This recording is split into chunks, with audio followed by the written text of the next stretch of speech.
Alright, hey, I'm back here with another video. Okay, so the reason I haven't really been reviewing this show is because, I'm gonna be quite honest, I was trying to figure out why, but I just realized why after watching it.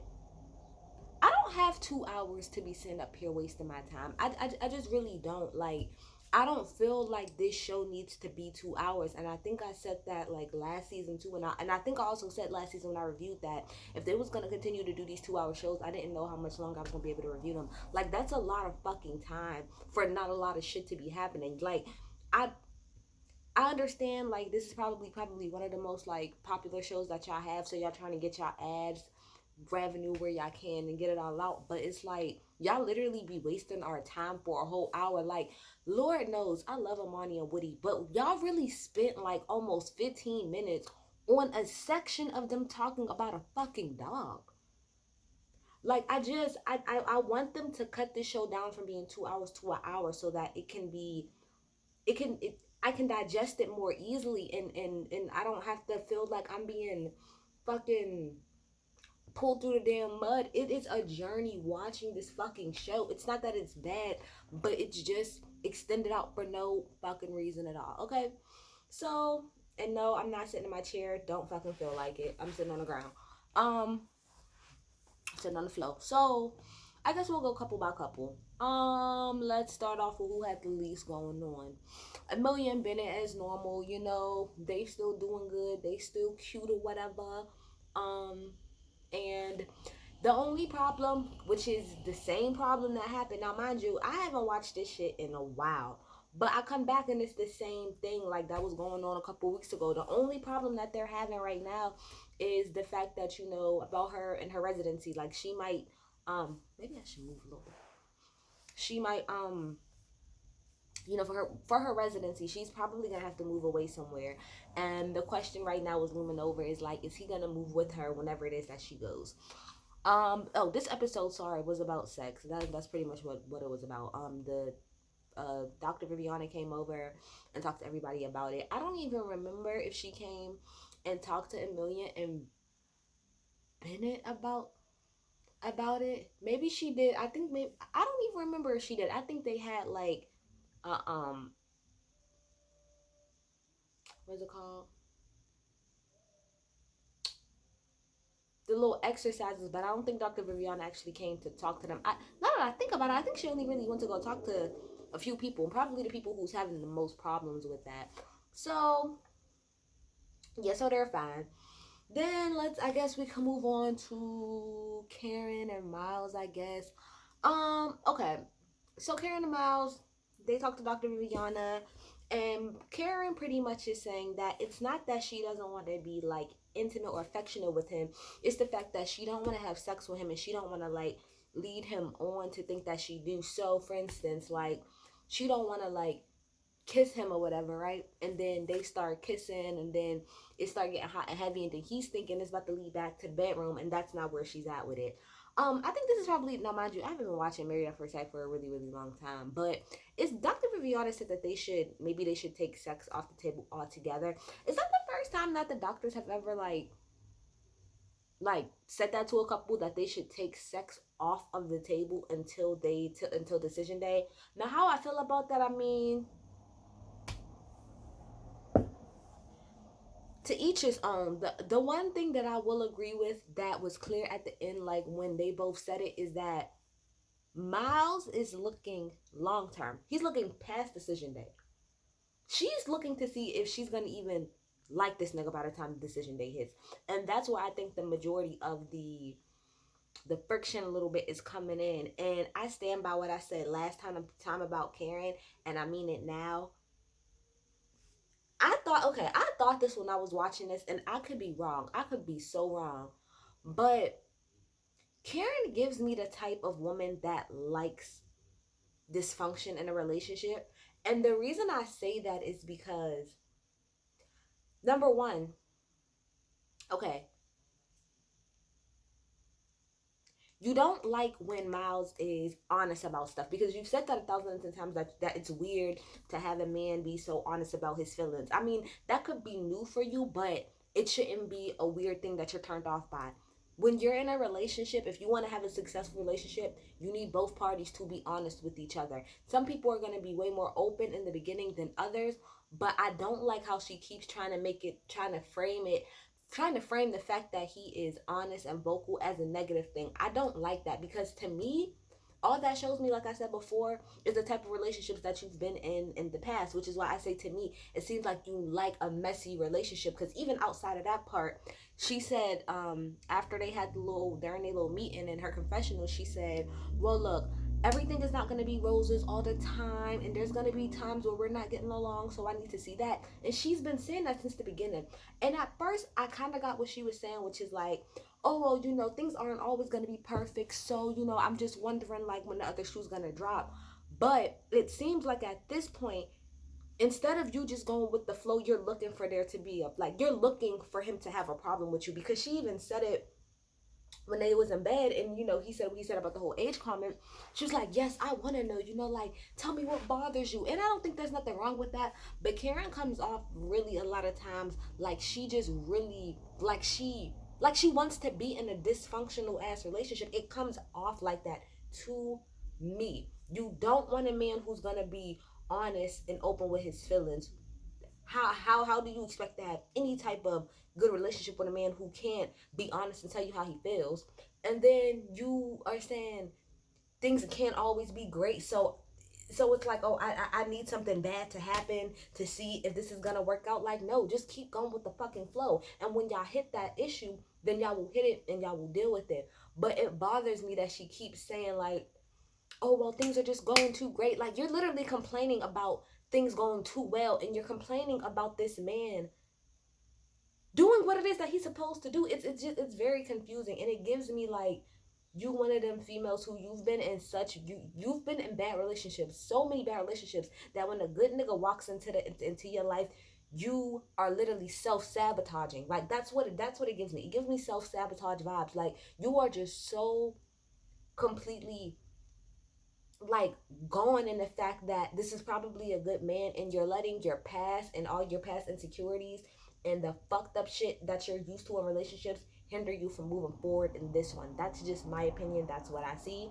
Don't care how nobody feels. That's just my opinion. I think Karen needs to do a little bit better, because if she brings up one more time about how she's annoyed about how he talks about his feelings, I'm gonna get on this camera and I'm gonna curse her the fuck out, specifically, like, for 5 minutes, because I don't want to hear that shit no more. We can't keep talking about men, not being all, tough, rough and tough all the time. Then you have a man who's trying to be honest about how he feels, and that's not being masculine. That was probably the most ignorant thing that she said on the show. But anyway, that's that. Who's next? Damn it, what's their name, y'all? Hold on, give me a second. Give me a freaking second. I cannot think of their names right now. There was the last two people, oh gosh, damn it, what is their name? I cannot think of their name right now. It's pissing me off right now. But the girl with the really, really dark hair, who's like bitchy for real, and then the guy who's always super, super, super, super like quiet or whatever. Them two. I can't think. Christina. And I don't know, I can't think of his name right now, but I know her name is Christina. So Christina and her boo, okay? So again, they talk and they have a conversation with Dr. Viviana as well. And in that conversation, it pretty much was like, talking to the boo, like, you have to do more and make more of an effort to try to be more affectionate with her. And he's saying that he's the type of dude that he don't want to just fuck. Like, he wants to actually like you and be into you and all of that other stuff before, he wants to get physical. But like they said, you need to vocalize that. And he's like a very, very, very quiet, shy, and reserved type of person. Christina is ready to get her back blown out. This bitch, like, I'm sorry, Christina, she gets on my fucking nerves. And she just so, like, I do think that some of the things that Christina says, like, they're valid. Like I said, his lack of, like, initiative and stuff, I get that. But she's also, like, the way that she acts towards him, like, if I'm him, you're not making me want to open up towards you. Like, you acting bitchy as hell for no fucking reason. So after they talk about that, Later on, they have a conversation. They do one of the little exercises where both of them is blindfolded and they asking each other questions. So she asks him, I think one of the questions was like, what's like, I don't know, like what's one of the main things like that people tell you that's like a problem or some shit like that. And so he said pretty much like he has a lack of confidence in himself. When he was younger, he weighed a lot, so you know he of course got picked on, bullied, all this other stuff. So it fucked with his confidence. Even to this day, he's not the most confident person in the whole wide world. Which that's clear. It's clear on how he approaches his relationship. He's not the most confident person. This insensitive ass bitch. It's her turn, and he asked her, "What is your number one deal breaker?" This bitch says lack of confidence. I literally said, "Are you shitting me, Christina?" Even if that's the case, like Tory Lanez, bitch, read the room. Read the fucking room. Do you really think that was the best thing to say? Even if that's how you, I really don't believe that that's how she truly felt. I feel like she said that just because she heard him just say that, and maybe she thought it was a way, to kind of like push him to do a little bit better. But that was fucked up for you to say that when he just said his lack of confidence. And outside of that, what bothered me is the fact that she said, well, I mean, that happened 20, 30 years ago, so like it is what it is now. And I'm gonna do a review on Tamar Braxton's show, and I'm gonna talk about Tracy, her sister, and I'm gonna tell you the difference. I'm gonna tell you the difference. Yes, it happened 20, 30 years ago, and in our reality, he should, be trying to work through, trying to get over that. But she was so insensitive on how she said it, like, oh my gosh, that's 20, 30 years ago, like, you still not over that? If you talk to any therapist, any psychiatrist, they'll tell you that what happens to you in your childhood, that literally will affect you the rest of your life as an adult. Everything, especially when you are a child, it affects the way that you maneuver, it affects the way that you look at things on life.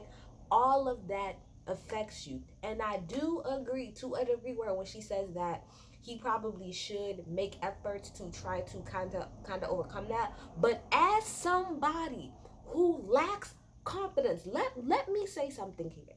As somebody who lacks confidence, okay, you cannot just tell somebody to get over that. That is nothing that you wake up and say, oh my gosh, I feel like the baddest bitch. I feel like I'm that bitch. I feel like, then that's not how that works.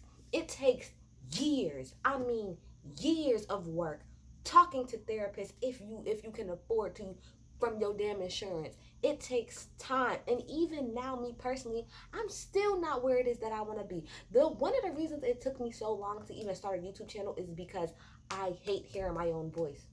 I hate hearing my own voice, and I hate looking at myself 95% of the freaking time. So it took me a long time to even be confident with just sitting on this damn camera. But that's why when I do come on this damn camera, half the time I'm not fucking dolled up. I don't do any of that because all of that plays into the confidence or the lack of confidence I have in myself. But I'm just saying, as someone who struggles with being confident in myself, and I have a man tells me I'm beautiful, tells me he loves me, tells me I'm everything all the time. It's not about that. I'm telling you, it's deep rooted shit that he has to work through. And so I feel like the way she kind of handled it towards the end of the episode, I feel like, I mean, even though she's a little bit bitchy with how she said it, I feel like that was a little bit more of a better of approach to be like, okay, well, are you at least like willing to like try to work through this to try to build yourself up? Boom, makes sense to me. But to just be like, oh, I don't fucking get it, and that's just so dumb to me, girl, no. So later on, I can't think of the man's name, but the boo goes out to eat with Bennett, and he tells him pretty much how he felt some type of way, about what she said about the whole thing about lacking self confidence. Now, when they were having their therapy session, he did say that one of the things that he needs to work on is the fact that, or maybe he said it to Christina, that he lets things fester.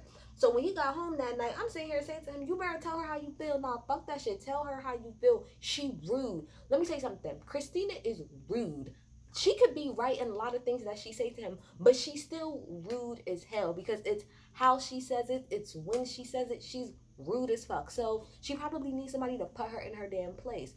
So he told Christina what it is that him and Bennett talked about, and the whole thing about the confidence comes up again, and she says that she wants to really like him, but The fact that he doesn't have a lot of confidence, it like, you know, kind of makes her not, I guess, really like him all like that, or what the fuck ever. And you know, I feel like even in that conversation, the way she was approaching him was a little bit off, but but again, I can see it from her side because okay, the problem here on his side is the fact that it doesn't seem like you want to make an effort to try to work through that, because she even said like, well, do you think you want to try to get there? And he's like, well, I mean, some people, they can't throw a ball, some people can't do this, some people can't do that, some people ain't, they good socials, that's just not me. Nobody says that you have to be the most confident person in the world, nobody's saying that, but I do agree that you need to work on it, especially if you're going to be in a relationship. Nobody wants to be with somebody who's always in the corner pouting, talking about woe is me. Nobody wants to do that. And nobody wants to be with somebody who every time you give them a compliment, oh, I'm not really that pretty, no, I'm not really that great. Nobody wants to deal with that. Nobody. I'm telling you right now.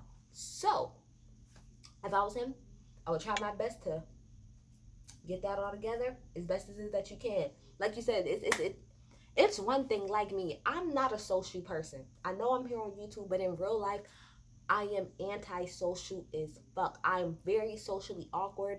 I'm not good around people that I don't know, or like, I'm not one of those people who can like go into a room, like he said, and just be cool and talk to everybody. I'm not like that. I'm awkward as hell. I will literally stand in the corner the whole time and just be like this because I'm so awkward. My boyfriend, on the other hand, he's a social butterfly. He could literally walk into any room with anybody. It don't matter if he know them, don't know them, could have nothing in common with them for real, and he can just blend in and talk and be cool. Some, now that I get. Some people are naturally like that and some people are not.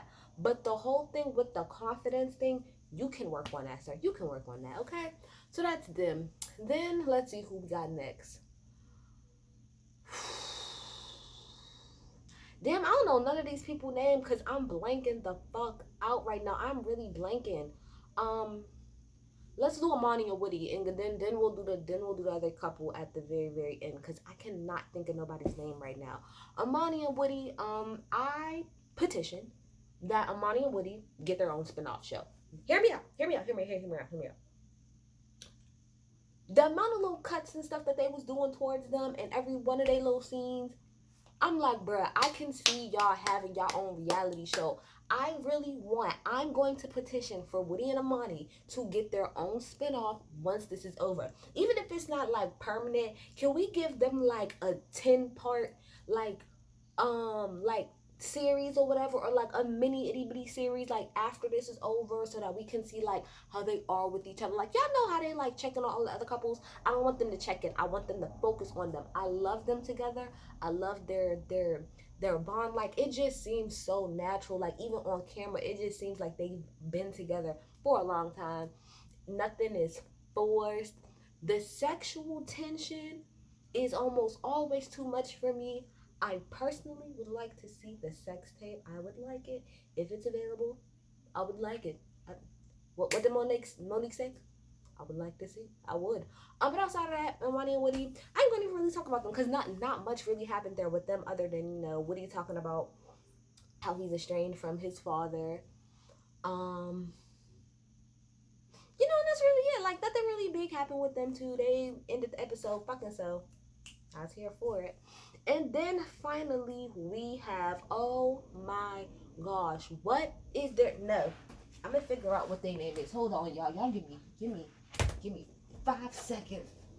I'm gonna figure out what their name is, but I'm gonna keep talking while I'm looking it up. Okay, so these people, and y'all know who I'm talking about.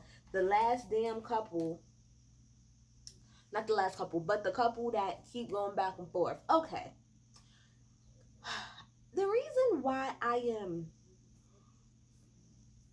a little torn when it comes to them, because in this episode I could really see both points of views. Like, I could honestly and truly see both point of views when it comes to hold on. Let me see.